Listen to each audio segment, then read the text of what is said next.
Hello, welcome back to the Common Sense YouTube channel. Hello, I'm Earl. This is Earl again joining me. Look at the beautiful picture behind me. Isn't it wonderful? Thank you, Earl. Let's talk about Luke today. Let's go to Luke. If you have a Bible on you. Another unpopular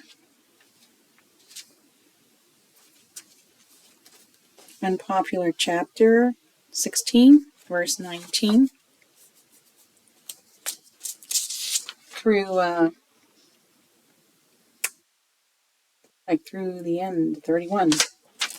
It's right here, titled The Rich Man and Lazarus. There was a rich man who dressed in the most expensive clothes, lived in great luxury every day. There was also a poor man covered with sores, who used to be brought to the rich man's door, hoping to eat bits of food that fell from the rich man's table. Even the dogs would come and lick his sores. The poor man died and was carried by the angels to sit beside Abraham at the feast in heaven. The rich man died and was buried, and in Hades, where he was in great pain. He looked up and saw Abraham far away with Lazarus at his side. He called out, "Father Abraham, take pity on me. Send Lazarus to dip his finger in some water and cool off my tongue, because I am in great pain in this fire!" Exclamation point. But Abraham said, "Remember, my son, that in your lifetime you were given all the good things, while Lazarus got all the bad things." You should have thought of that while he was on earth. I know. My. So, you can read the rest on your own, in the interest of saving time. As this relates to today, when I read the headlines, and I hear the billionaires making comments like, "Raise our taxes. You don't tax us enough." Okay.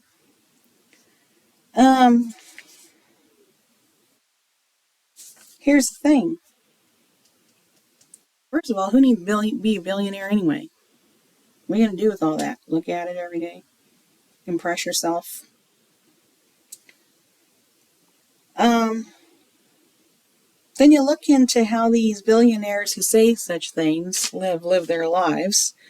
You find out, it's not easy to work in the tech industry and get a degree. You have to pay a lot of money to go to school, spend a lot of years of your time getting educated, and sometimes when you graduate, you're in debt. But then you go out there, think, "I'm going to get a high-paying tech job." Well,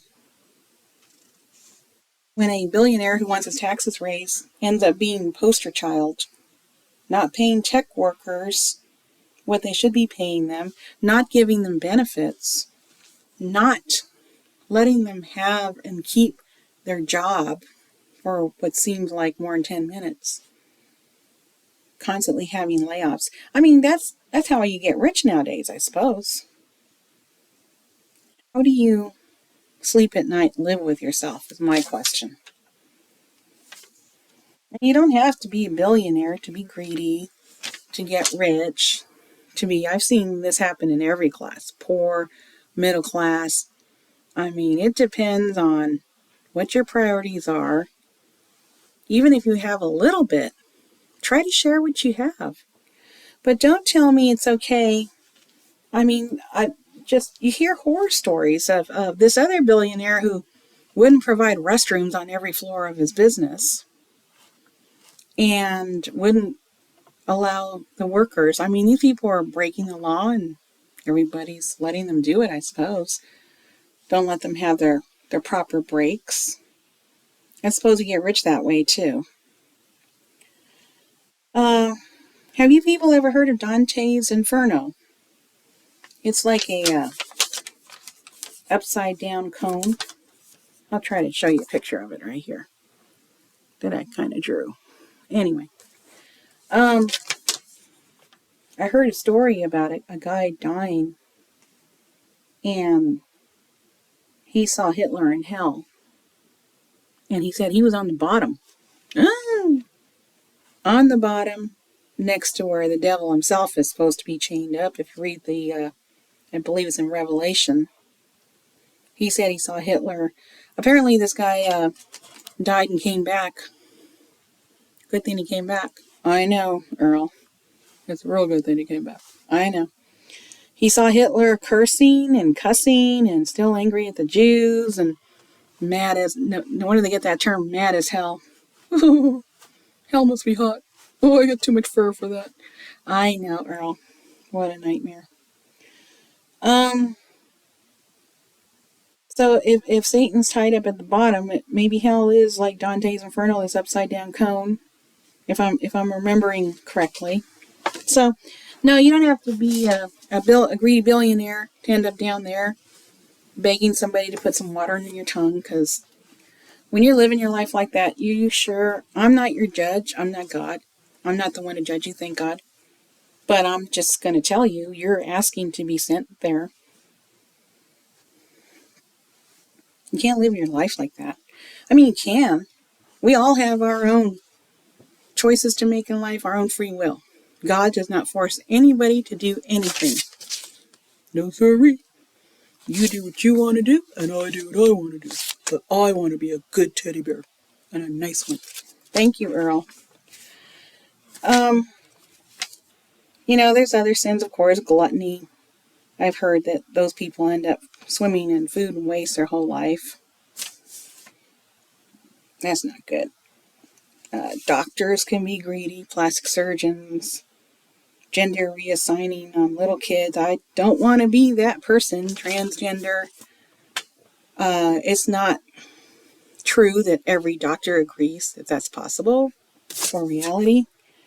But if you're using your medical skills to mutilate people, and especially little kids, sometimes I'm glad I'm just a bear. We don't even do things like that to animals. Or a stuffed teddy bear like me. No. I don't want to be you people. That's all I'm saying. I don't want to. I don't care how rich you are. You can keep your money and keep your lifestyle. And I don't know how you sleep at night. How do you sleep at night? So, you gotta look it up. Dantes Inferno. Think about it. I'm just asking you to think about it. And rather than put out a statement out there that doesn't look very intelligent, raise my taxes, why don't you sit around and think about paying back all those tech workers? Look them up. Write them a check. Try to figure out. It's not that hard to figure out. It's called forensic accounting. Forensic accounting is what it's called. Look it up. Look it up and pay them back the money that you owe them. Because it's not easy getting a tech degree. And it's not okay to say, well, this is how they do it in China. China is a communist country. The word pagan comes to mind. They are not a Christian nation. But when you're in a Christian nation, that's right, and you're committing these atrocities, and they are atrocities, that's right, roar! Well, listen to the bear if you don't want to listen to me. And think about what you're doing, because it's not okay. That's right. That is right. Got it? All right. Thanks for joining us, and I'm going to say bye-bye now. Take care, people.